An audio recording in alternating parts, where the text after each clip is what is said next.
લખપત તાલુકાના નાનીછેર ખાતે જીએમડીસીમાં નોકરી કરતા વર્ષોથી કામદારોને છૂટા કરી દેવાતા ધારાસભ્ય પ્રદ્યુમ્નસિંહ જાડેજાએ ધરણા પર બેઠેલા કામદારોની મુલાકાત લીધી। આજરોજ લખપત તાલુકાના છેર નાની ખાતે આવેલ જીએમડીસી એટીપીએસ થર્મલ પ્લાન્ટમાં વર્ષથી આસપાસ સ્થાનિક કામદારોની નોકરી કરતા હતા।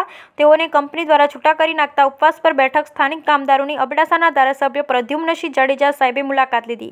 તેઓને નોકરીમાં પરત લેવા માટે ધારાસભ્યશ્રી દ્વારા ખાતરી આપવામાં આવી તેમજ ધારાસભ્યશ્રી દ્વારા ઉચ્ચ કક્ષાએ રજૂઆત કરી નોકરીમાં પરત લેવા માટે પૂરેપૂરા પ્રયત્ન કરવામાં આવશે। Bureau report Rameshbhai Bhanushali.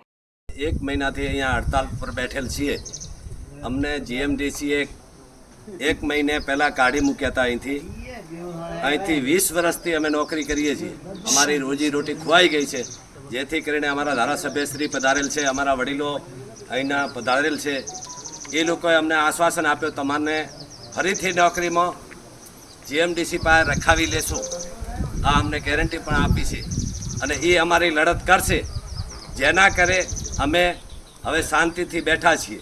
ગાંધી ચીધ્યા માર્ગે ચાલીએ એ જ અમે પ્રયત્ન રાખ્યો છે અને અમારા ધારાસભ્યશ્રી અમને આશ્વાસન આપી હમણાં હડતાલ પૂરી કરાવે છે અને નવરાત્રિ પછી પાછી જો નહીં થાય કંઈ નિર્ણય તો પાછા અમે ભૂખ હડતાલ ઉપર અહીંયા બેસશું અને ગાંધી ચિંધ્યા માર્ગે હાલશું। આ અમારો અટલ નિર્ણય છે।